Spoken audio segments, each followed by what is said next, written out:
there it is. Good morning, ladies and gentlemen. Good afternoon. Technically, 1 minute afternoon. It is the Sunday Supplemental with me, T-Bone, one half of the amazing combination that is the LUNSB Show, T-Bone and ChickBrew. I apologize. As you could tell, I am wearing Ferrari red because it is a great day for Ferrari, baby. Hey, D, I am sorry, okay? I'm sorry. I was watching the race. There was a horrible crash in the first lap of the race. So that put everything behind. And then when I came downstairs, I was losing my mind. And I almost rage quit, but I didn't rage quit. Why isn't that showing? Don't count out rage quitting just yet. Oh, balls. I have a little thing over here that's supposed to show over there, but it doesn't because it just likes to infuriate me. I don't need that. Just bear with me. Let me go over here and put this back where it's supposed to be. Okay, and then drag that over, and it's not working. It's okay. It's okay. I'm not gonna get mad. I'm not gonna get angry. Thank you for your forgiveness, because it's such a beautiful story. You know, imagine being a poor little child living in a country that you can't afford to live in, and seeing one of the most iconic races ever to happen every year just outside your door. You know, it's the story of Charles Leclerc. He grows up in Monaco. As a young man, he wants to be a driver. He wants to drive for Ferrari. He wants to win his home race. You know, he was so confident in his abilities that his father, diagnosed with a terminal illness, he had lied to his dad and told him that he was signed by Ferrari before he was actually signed by Ferrari. And then they actually did sign him up, and he's been doing really good for the team. And then today, he wins in Monaco. It is fairy tale, I tell you. And I was watching that, and I got distracted, so I apologize. I'm running late, because then I come down here, and, you know, it's the domino effects, man. Once one thing goes late, the next thing goes late, the next thing goes late. Hold on one second. Let me get this out. Mother! Hey, good morning, Mother. Good seeing you. Hey, we got 3 viewers this morning, and that means there's a lot of wonderful information that you're going to get to know. And don't believe everything I say, number one. Number two, don't believe everything you read. I want you to look at the circled one there, okay? You see the circled one? That's 1863. That's what they said happened, and when we get to it, you're going to find out that probably didn't happen in 1863. Here we go with your national days of the week. Yeah. We do national days of the week first. That is this week in history. The 26th today, how appropriate, is National Sorry Day, or as Canadians call it, every day. So I came into this an hour and a half late because it's race day and because there was a crash. Hello, fifth viewer. And well, National Sorry Day begins with me apologizing. I'm sorry. You should always say you're sorry, even when you're not. It makes people feel better, even if they shouldn't. Tomorrow is Memorial Day. A solemn occasion that you should take seriously. Hello, Mr. Taney. In accordance with National Sorry Day, sorry for being late, but thank you for being there. Memorial Day, do something to remember those who have fallen, who have gone before us. You know, do that. But you already knew it was Memorial Day because you already bought your hot dogs and your steaks. So I'm going to give you something that you didn't know. It's also National Nothing to Fear Day. Nothing to fear but fear itself. On Memorial Day is National Fear Day. Interesting to say, if you will. Interesting to say. All right, on the 28th, now we're talking, it's National Brisket Day.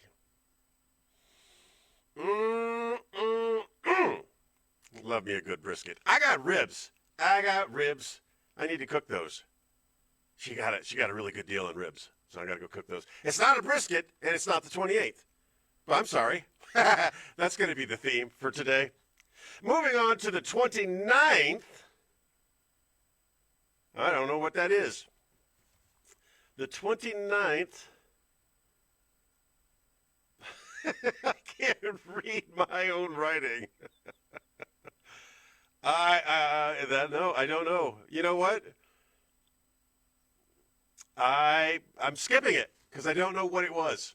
I don't know what the 29th. Well, I got the thing up right here. You're doing a butt tomorrow. Nice.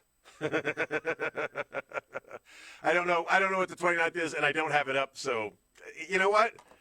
It's one day of the week. You're just going to have to figure it out on your own. Whatever the national occurrence is on that day, the 29th, you're going to have to figure it out on your own. I can tell you on the 30th, it's National Thanksgiving Day.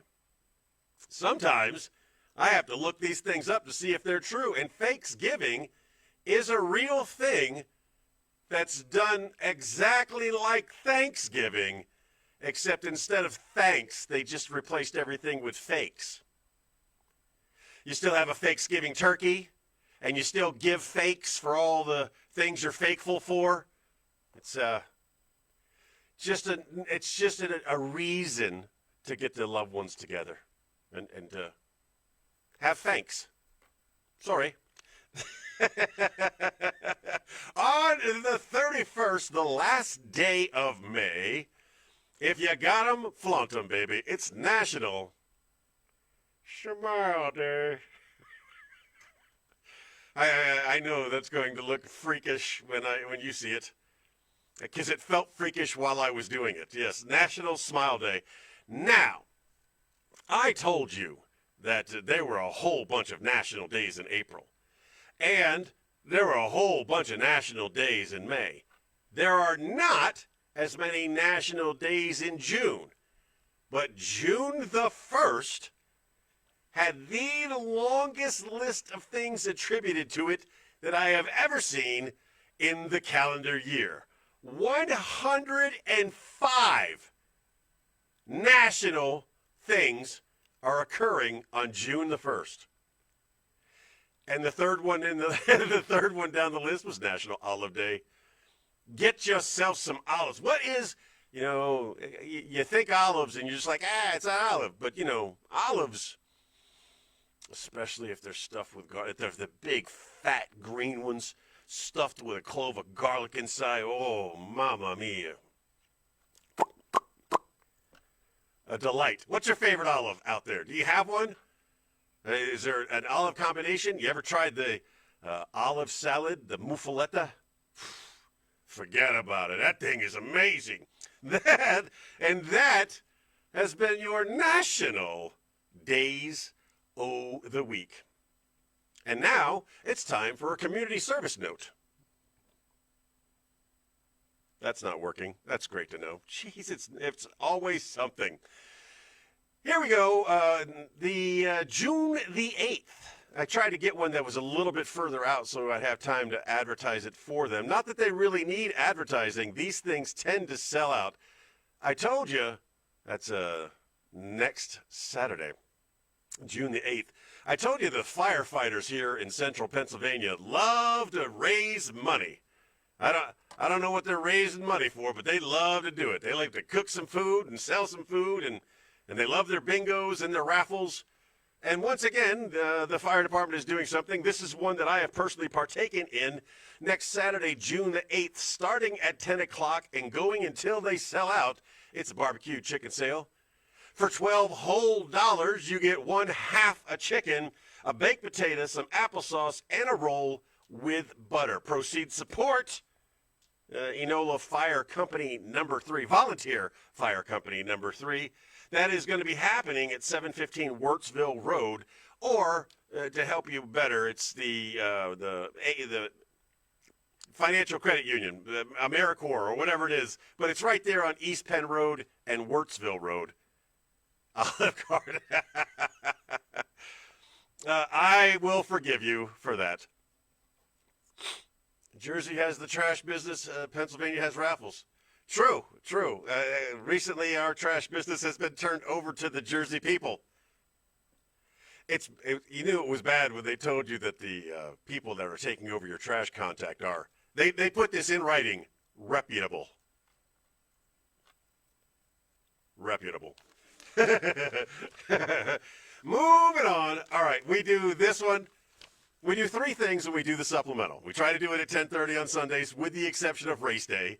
We give you your national days of the week. We give you a community service note. By the way, if you have anything going on in the community that you want advertised, please let me know and I'll do something up for you.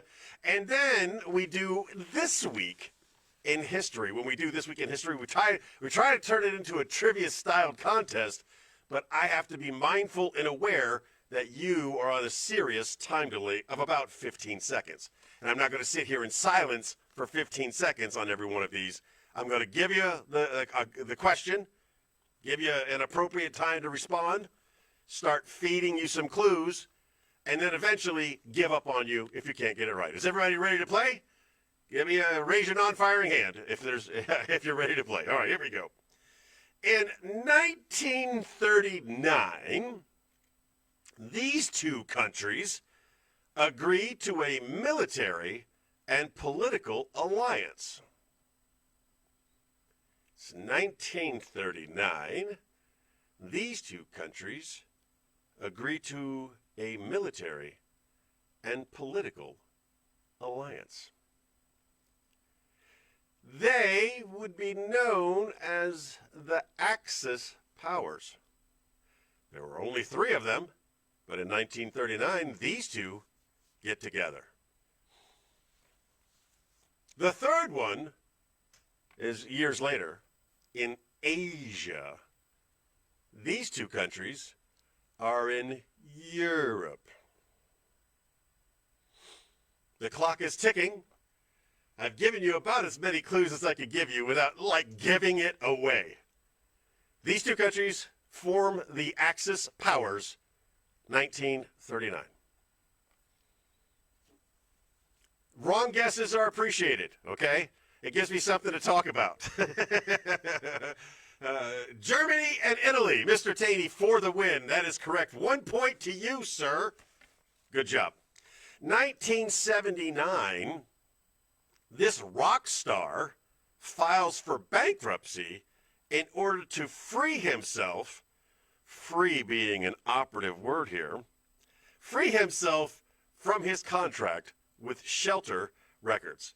He's a rock star. It's 1979. He files bankruptcy to free himself from his contract with Shelter Records. Huh? Come on. I slipped it right in there.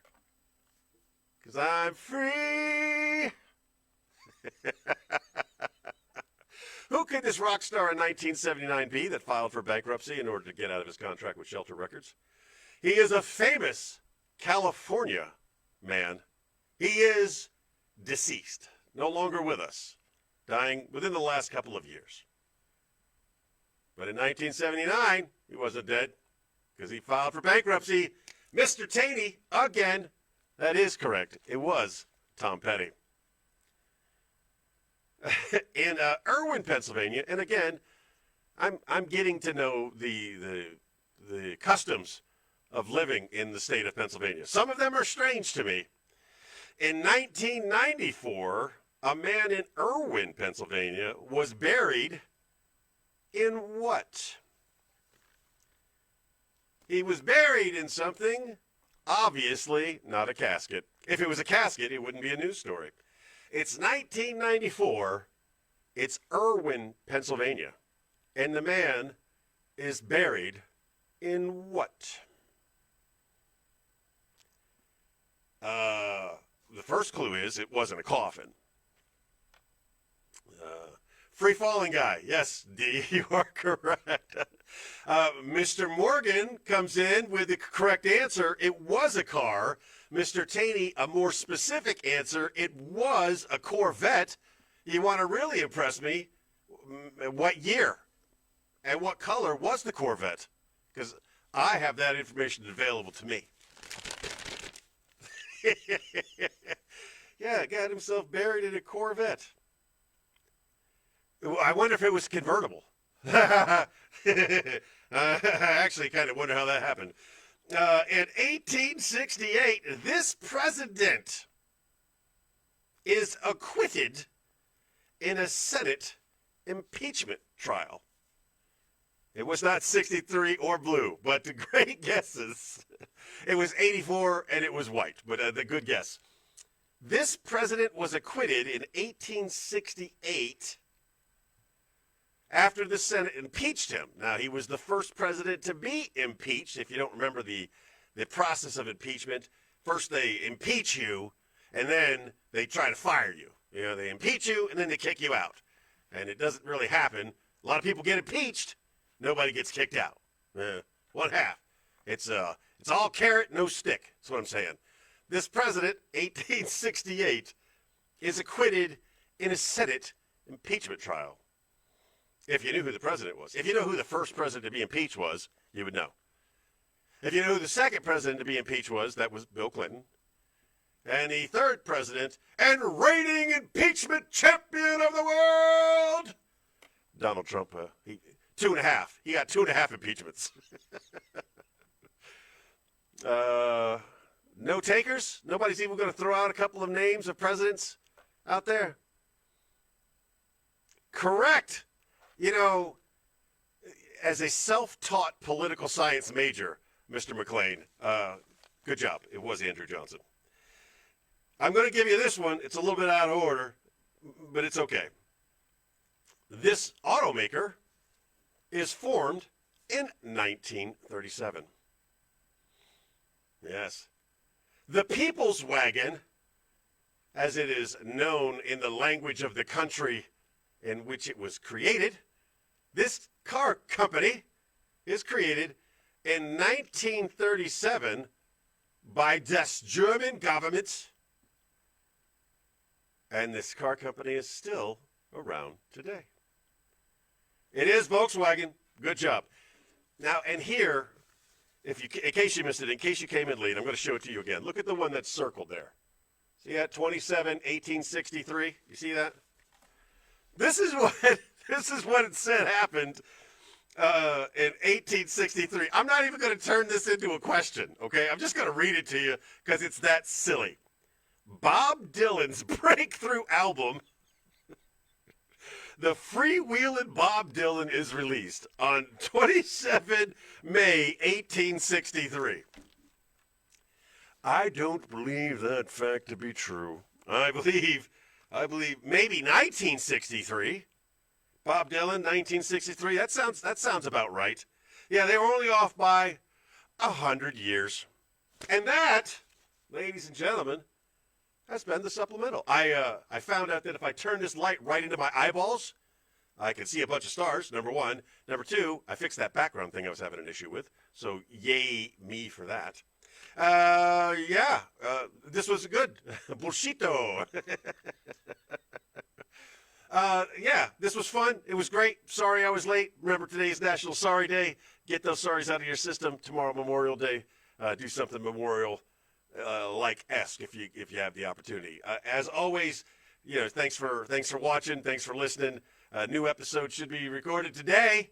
Hopefully. Depends if she's above ground or not. We'll find out.